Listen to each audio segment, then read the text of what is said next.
Vamos dar sequência? A lei, a gente tem que ver a lei do país, porque a espiritualidade sempre respeita a lei, e o trabalho espiritual é feito de dentro da lei. Por isso que a gente tem um vídeo que fala de maconha também. Por que a gente não autoriza o uso de maconha? A gente não é a favor, porque é contra a lei. Enquanto for contra a lei do país, do estado, a espiritualidade segue essa lei. Agora, cada um com sua consciência. Então a eutanásia entra nesse aspecto, né? Que não tem nada a ver com a eutanásia de animal. A eutanásia de animal, ela é autorizada por veterinários reconhecidos, experientes, e quando não há possibilidade nenhuma do animal viver sem extremo sofrimento. Agora, se há possibilidade sim dele viver bem, de ter qualidadezinha de vida, de continuar o ciclo de evolução dele, é muito importante que a gente dê essa oportunidade, porque nada é por acaso. Agora, tá sofrendo demais, tá impossível o negócio, aí não tem para que deixar o bichinho em extremo sofrimento, né? Como ele não tem karma, a gente faz. E aí o que eu estava falando, só para concluir, questão de suicídio, né? Isso é um tabu, gente, dentro de muitos centros espíritas, de Umbanda e tudo mais. Acha que todo mundo que comete suicídio vai ficar mil anos no umbral inferior. Não é. Gente, cada caso é um caso. O que eu pergunto para vocês? Deus, ele é irascível? Ele é justiceiro ou ele é misericordioso? E Jesus, nosso Cristo Oxalá? E os nossos guias? Então, a misericórdia é uma das leis mais poderosas do Cristo Oxalá e de Deus, o Lorum, o Maré. Então, assim, cada caso é um caso. Cada caso é um caso. 2 pessoas se suicidaram. A espiritualidade que trabalha com a verdade mais profunda vai ver como que foi cada caso, o que é necessário cada alma passar com o aprendizado mais importante dela, né? Tem espíritos que suicidaram que podem ficar milênios num problema mental, enfim, um curto-circuito mental e emocional. Tem espíritos que se suicidaram e em poucos anos já estão muito bem restabelecidos, mais do que pessoas que não se suicidaram. Então, cada caso é um caso, é visto tudo com muita cautela, com muito cuidado. E também, assim, o que levou a pessoa a um suicídio? Qual o nível de consciência dela, da lei espiritual? Qual o nível de consciência dela no momento? Então, tem coisas que a gente não pode julgar. Então, não é todo mundo vai para o mesmo lugar ficar ao mesmo tempo, não, gente. É tudo muito específico. Cada alma é um universo. E cada universo é regido de forma diferente, dentro ali do que é necessário. Então, o tempo de Deus, Deus age com o tempo e não com castigo. Para a próxima. Vi num grupo uma mãe pedindo ajuda, eu vou falar um pouco do suicídio, para entender uma situação, e a resposta para mim não faz sentido algum. Vamos lá. A filha dela se suicidou, após várias tentativas em que a mãe conseguiu evitar, sempre no mesmo lugar, uma árvore em frente ao quartel da cidade onde mora. Ou seja, a filha já tinha tentado várias vezes suicidar ali naquele mesmo lugar, e a mãe tinha um relance ali e conseguia salvar ela desse suicídio. A mãe disse que sentia que a filha ia fazer e corria para o local em tempo de evitar, mas desta vez foi. Então teve um determinado momento que não foi possível evitar. Aí a resposta que essa mãe recebeu quando perguntou, né, sobre essa questão toda, falou que assim, que o tempo de permanência da filha, alguém orientou para ela, que o tempo de permanência da filha na terra havia se cumprido e que ela de forma alguma conseguia evitar. Ok, com o tempo de permanência, mas o modo de desencarne faz sentido, ou seja, o suicídio. Gente, na verdade, dentro dos meus conhecimentos, nem o tempo de permanência não está ok, não existe isso. Suicídio é a única ação humana que desrespeita todo o tempo de Deus. Não existe nenhum tipo de programação para um suicídio. Não existe, é impossível. Não existe nem dentro das leis de Olorumaré, de Olorum, nem das leis de Oxalá, e muito menos no projeto kármico da pessoa. Vocês concordam que a partir do momento que uma pessoa teve um projeto de reencarnação, onde ela ia se suicidar, ou seja, que ela tinha que se suicidar para cumprir o projeto dela, ela não pode responder por esse suicídio? Ué, mas se os dinheiro projetaram um suicídio para ela, então não tem, isso não existe. O tempo do suicídio é a única ação humana que desrespeita todo o programa reencarnatório, todo o tempo de Deus. Então não existe essa singularidade aí de fazer uma alusão ao tempo de permanência com o momento da morte dela. Suicídio é tempo errado. Todo suicídio de ser humano foi na hora errada. E é por isso mesmo que tem tantos efeitos colaterais, digamos assim, em nível mental, emocional e tudo mais. Não cumpriu o propósito definido. Não cumpriu. Ou seja, o que ela estava para aprender na carne, ela não conseguiu de novo. Então aí vai voltar com mais débitos ainda. Volta com mais débitos. Aí vai vir o caso, explicar para ela, ó, o tempo de permanência dela na Terra acabou. Ok. Mas não acabar com o suicídio. Não, exatamente. Entendi. Uma coisa não bate com a outra. Entendi. Poderia ter um outro caso, né? Vamos supor que ela morresse por uma doença. Falou, não, o tempo dela acabou, tranquilo. Ou seja, o suicídio realmente o suicídio em si já diz que o tempo dela não tinha acabado. Entendeu? Exatamente o que foi suicídio. Aí rapidinho. E o que é importante a gente entender?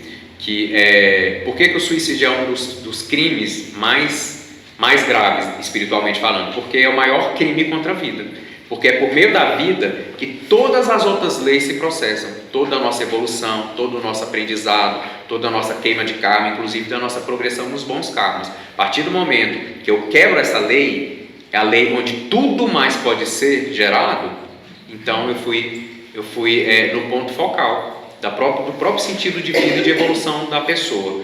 E outra coisa, quando a pessoa comete o suicídio, para ela chegar num nível de conseguir cometer o suicídio, ela também quebrou a lei mais forte impregnada no espírito dela, que é a lei de autopreservação da vida. Essa, gente, é a primeira lei que qualquer ser, eu não estou falando de um ser humano, estou falando de qualquer ser, aprende, até os animais. Qual é o instinto que todo animal tem? De autopreservação da vida. E é por meio de autopreservação da vida dele que ele foge, que ele se protege, que ele ataca, que ele sai em fuga, que dá os estouros de adrenalina e que ele consegue se safar. Por quê? Ele sabe que a vida dele é a coisa mais importante que ele tem. E é por meio daquilo ali que tudo mais ele vai conseguir. A prole dele, é deixar o DNA dele, passar o DNA dele, isso é uma inteligência natural, né? Que todo ser tem, que é passar, quer ter prole, quer ter, até para gerar, para que ele possa voltar novamente. Porque vocês concordam? A partir do momento que um bicho ele é extinto, então aquilo ali não tem como passar. Então, assim, é um dos crimes mais bárbaros que a humanidade comete contra os animais. A extinção de uma cadeia. Porque a gente interrompe uma cadeia de evolução cósmica. Quando a gente leva um animal à extinção, aquele tipo de evolução deixa de acontecer no planeta Terra. Então, assim, as pessoas que estão vivendo na cegueira, o materialismo, têm noção do prejuízo cósmico, terreno, humano e para os reinos, né? Quando uma cadeia deixa de existir num planeta por causa de extinção. Eu não sei se eu vou saber formular bem essa pergunta, porque eu sei que é uma banda brasileira, isso. Mas em questão das leis dos homens e das leis da Umbanda, a gente é engessado a questão de seguir normalmente as leis, porque a sociedade muda toda hora, né? E se, por exemplo, legalizarem o aborto, legalizarem a maconha, como é que fica a Umbanda, as leis da Umbanda dentro dessas leis dos homens? Muito boa pergunta. Aline, é o seguinte, em princípio, a gente sempre respeita as leis. Só que a gente tem que entender que as leis espirituais, elas são universais, elas são a verdade mais absoluta, elas estão à frente de qualquer lei humana. Então, como a gente estuda as leis espirituais, vai ter momentos que a gente vai chegar na compreensão de leis espirituais que podem chocar com as leis humanas. Mas o que a gente vai entender? Toda vez que houver esse choque de uma lei espiritual com a lei humana, a lei espiritual vai ser para trazer algo melhor e não pior. E vocês podem prestar atenção, essa lei espiritual, ela não vai fazer ninguém tomar uma atitude que é contra a lei humana, porque ela está à frente. Então vamos pegar o exemplo do aborto. Vamos supor que o aborto seja 100% legalizado no Brasil e a pessoa pode cometer um aborto. Eu, por exemplo, eu não vou dizer que eu sou contra, eu não sou a favor do aborto, tá? Porque isso aí tem outras questões. Nós, como espíritos, vou falar assim como espíritos que a gente deve ser, a gente tem que orientar a pessoa da melhor forma possível, mas a gente tem e deve respeitar a escolha da pessoa. Então, assim, dentro das leis espirituais, a gente sabe que essa mãe que engravidou, mesmo de um estupro, gente, é difícil falar sobre isso, mas a gente tem que ser sincero sobre a nossa base espiritual. Essa mãe foi estuprada por acaso? Ou está debaixo de uma lei de justiça? Resgate. Entende o que eu estou falando? Então, assim, nós como espírito, a gente tem que buscar lá atrás. Isso não quer dizer que a gente já tem que viver essa verdade, porque a gente precisa, às vezes, ser trabalhado. Eu vou te falar a verdade. Se eu conhecesse, como eu conheci uma amiga minha que queria fazer o aborto, conversei com ela e me predispus a assumir a criança. Me predispus, falei assim, eu crio. Você, não, pelo amor de Deus, não faça isso. Pensando no amor que eu tinha nela e no amor desse ser que estava vindo, né? Quando a criança nasceu, graças a Deus, ela olhou e falou assim, eu quero criar. E criou.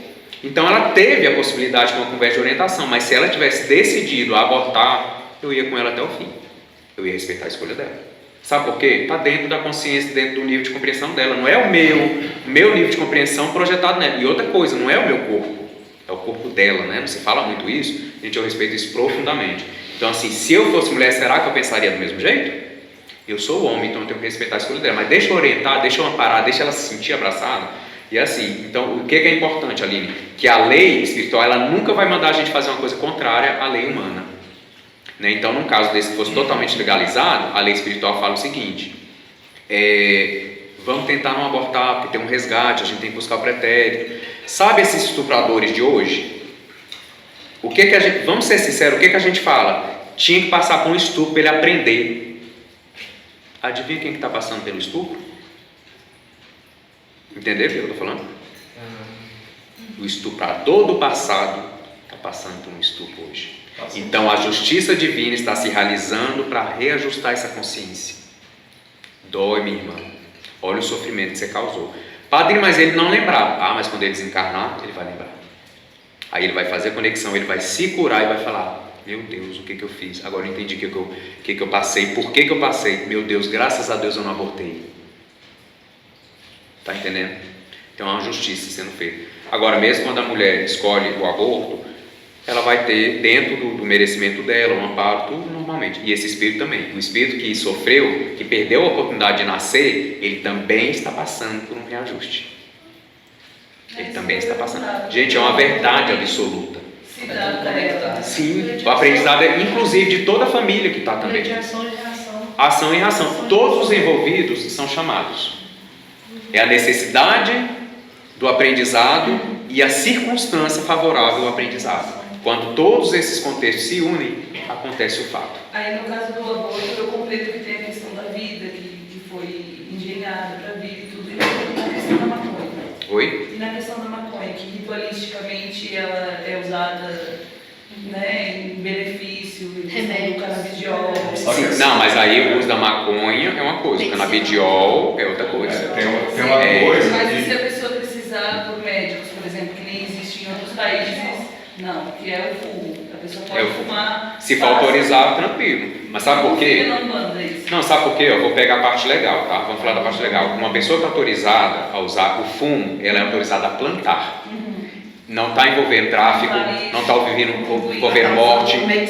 Não tá, e realmente está usando uma planta de poder. Agora, a pessoa que comprou uma maconha aqui ou uma maconha ali, a gente não sabe o que está por trás. E a gente assume todas as consequências. Exatamente. E a gente assume as consequências do que está por trás disso. Deixa só o padrinho falar, aí passa para cá. Tem uma coisa, gente, que a gente pega a maconha como se fosse algo extraordinário. Muitos pegam. É uma substância alteradora de consciência. É como a ayahuasca. É uma planta sagrada que é feita com a medicina e a maconha é uma medicina. A ayahuasca é para todo mundo, mas nem todo mundo é para a ayahuasca. Assim como a maconha também pode ser para todo mundo, mas nem todo mundo é para maconha. Porque nós já recebemos vários jovens aqui com problema de psicose, com problema de obsessão séria, porque a maconha abriu a mediunidade da pessoa, expandiu, e aquilo virou um inferno na família. Então a pessoa chegou a precisar de internação, de tudo, trouxe para a Umbanda, a gente fez aquele trabalho de desobsessão e tudo mais, mas com uma orientação, não toque mais na maconha. Por quê?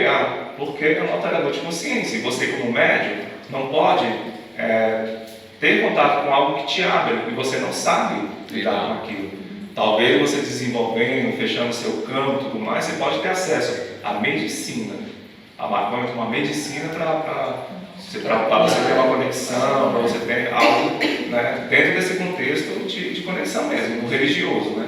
Do religioso. Não curte barato nem curte momento. Eu conheço pessoas que fazem até garrafada com folha. Pois é.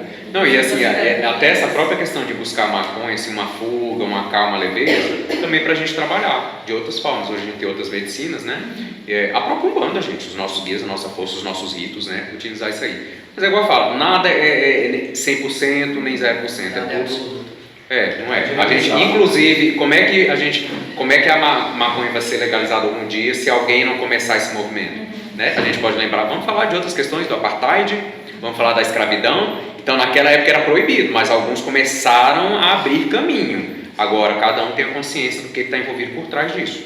É porque tem coisas que envolvem questões que são graves. Isso a gente tem que ter cuidado. E para colocar a questão da lei e o que é feito aqui, independente do aborto ou não, a lei ela vem para proibir, ela vem para dizer que não pode. E todos esses trabalhos, quando a gente trata do espiritual, ele é consciencial. Então, por mais que a lei diga que pode e que é permitido, cabe a nós compreendermos o que é espiritual e o que é certo espiritualmente falando. Então, é a nossa conexão com o divino. A lei diz que não. Tá, e aí, o que eu posso fazer? A lei diz que sim, tá, e aí, o que eu vou fazer? Não, e a lei não considera as leis espirituais. Então, as leis espirituais estão à frente no tempo. E você ia falar? Na verdade, eu ia fazer uma